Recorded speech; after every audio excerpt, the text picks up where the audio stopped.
Selamat malam pemirsa Indonesia Business Forum kembali menjumpai Anda bersama saya Agita Mahlika. Pemirsa, tadi kita sudah menyimak bersama tayangan bahwa setelah diduga adanya tindak pidana penistaan agama, kini Forum Indramayu menggugat, kemudian melaporkan adanya dugaan penyelewengan zakat dan juga infak di Al Zaitun. Benarkah demikian pemirsa? Malam ini kita akan membahasnya bersama juga dengan sejumlah narasumber. Saya akan perkenalkan satu persatu. Yang pertama hadir di studio TCI, studio TV On sudah ada Sekretaris Utama BAS, Bapak Muklis Muhammad Hanafi. Selamat malam, Pak Muklis, boleh dicoba audionya? Oke, selamat malam. Selanjutnya juga ada Wakil Sekjen Majelis Ulama Indonesia, Bapak Emzia. Selamat malam, Bapak. Boleh dicoba audionya? Selamat malam, Mbak Gita. Oke, berikutnya juga bergabung secara virtual, sudah ada Koordinator Bela Al Zaitun, Bapak M. Afifuddin Ansori, bergabung bersama kami. Selamat malam, Pak Afif. Baik, dan juga nanti kita akan terhubung dengan Koordinator Forum Indramayu Menggugat, sudah ada Bapak Carkaya yang juga bergabung secara virtual. Pak Carkaya, selamat malam. Selamat malam, Mbak. Oke, Pak Carkaya, kita mungkin awali terlebih dahulu dari Anda, Pak, dari Forum Indramayu Menggugat. Sejauh ini apakah sudah ada bukti-bukti yang kemudian dibawa oleh pihak Anda dari Forum Indramayu Menggugat dalam laporan terkait dugaan penyelewengan zakat dan juga infak Al Zaitun ini, Pak? Mungkin bisa dijelaskan kepada pemirsa. Terima kasih, Mbak TV One. Jadi kami dari Forum Indramayu Menggugat kemudian mengajukan Panji Gumilang terkait dengan dugaan tindak pidana Undang-Undang Nomor 23 Tahun 2011 tentang pengelolaan zakat. Di dalamnya mengatur juga infak dan sodako. Nah, dalam hal ini secara filosofis kami analisa itu ada maksud dari undang-undang ini, di mana yang pertama aman syar'i.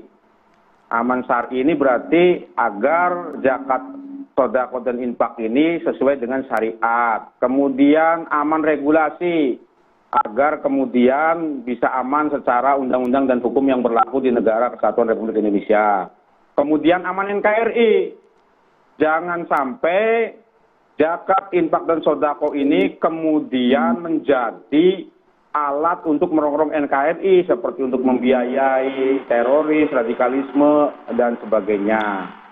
Terkait bukti-bukti, itu sudah gamblang. Bareskrim menyatakan juga kemarin bahwa ada orang yang diduga juga mengelola yayasan dan mengumpulkan dana. Kemudian yang kedua juga pernyataan Pak Mahfud MD juga jelas itu, bahwa di rekening Panji Gumilang ada transfer dari Gubernur NII. Gubernur NII ini kan bisa kita terjemahkan, ini adalah umat. Dan banyak juga Halo? Ya. Ya. Pak Carkaya, suaranya sepertinya agak terputus, Bapak. Bisa dilanjutkan? Halo? Iya, silakan, Pak. Yang mengaku mantan NII dan masih menjadi anggota NII. Menyatakan bahwa mereka juga mengumpulkan itu sejak 1993. Sampai sekarang masih mengumpulkan dana-dana, infak, zakat, sodako, dan sebagainya. Artinya ini sudah gamblang. Yang kami adukan itu bersama kawan-kawan Forum Indramayu Menggugat, ya ini barang nyata yang kemudian kita berikan semuanya kepada pihak yang berwenang, di mana ini kan Polri, Mabes Polri ya Bareskrim. Ya silakan dilakukan penyelidikan dan kemudian penyidikan. Sementara itu, terima kasih. Oke, jadi bukti-bukti yang sudah dibawa dari Forum Indramayu Menggugat ini berupa apa saja, Pak? Dan kemudian sejak kapan sebenarnya sudah mengetahui adanya dugaan penyelewengan zakat dan juga infak di Al Zaitun ini, Pak? Bukti-bukti nanti besok kebetulan kawan kami salah satu koordinator akan diperiksa oleh Polres Indramayu untuk didalami. Indikasi-indikasinya sudah saya kasih tahu tadi. Artinya ini kan barang bukti juga kan harus dijaga, biarkan polisi kemudian menyelidiki, kemudian menyidik, ada tidak dugaan pidananya. Tapi kami meyakini itu ada tindak pidana.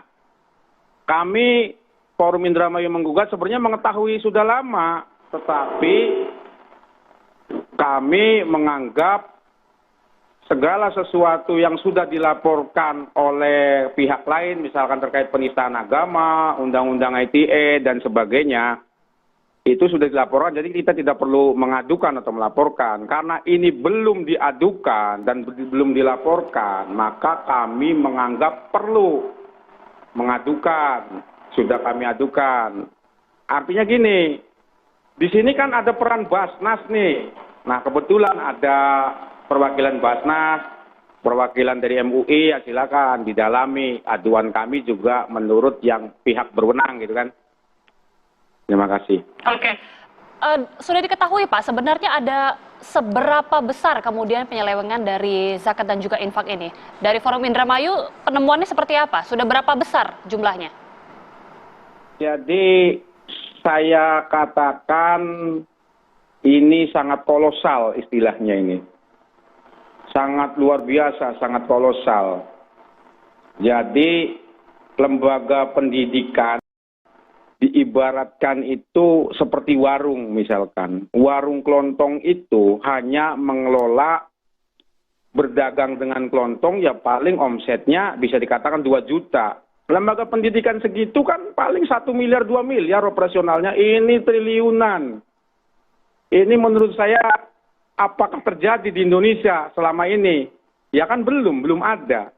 Terus yang namanya zakat ini kan salah satu ibadah kita umat muslim untuk ibadah sosial, hubungan dengan manusia. Perintah Allah Subhanahu wa Ta'ala untuk ibadah sosial dengan manusia. Faktanya juga tidak pernah ada penyaluran zakat untuk masyarakat sekitar. Artinya ya kita sangat miris sekali. Paling kalau Muharram mereka membagikan nasi kotak, nasi boboko ibaratnya tuh. Ya ini kan juga kita sebagai masyarakat sekitar juga sangat miris lah, sangat miris, dan kemudian kita mengadukan kepada Bareskrim agar memprosesnya. Oke, baik. Terima kasih Pak Carkaya. Selanjutnya saya ingin langsung kalau gitu ke pihak Basnas. Pak, ini kan tadi sudah dijelaskan langsung oleh Pak Carkaya ya. Temuan ini sudah lama dan bahkan kolosal bahkan disebutkan demikian. Dari Basnas sendiri sebenarnya seperti apa? Karena kan ini memang sesuai sudah diatur di Undang-Undang Nomor 23 Tahun 2011. Basnas kemudian ditunjuk juga sebagai lembaga yang kemudian membantu mengatur itu. Sudah adakah temuan sejauh ini Pak? Karena kalau tadi disebutkan ini sudah berlangsung lama. Iya.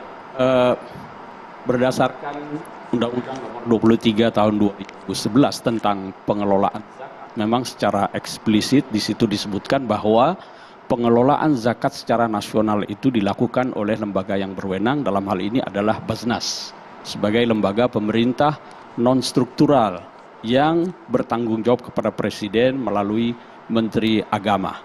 Dalam menjalankan tugas pengelolaan zakat secara nasional ya, mulai dari perencanaan, pengumpulan, pendistribusian, pendayagunaan, Basnas itu dapat membentuk unit pengumpul zakat, UPZ.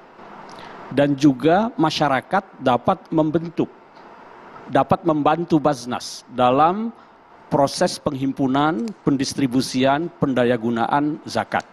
Tentu setelah mendapatkan izin dari pejabat yang berwenang.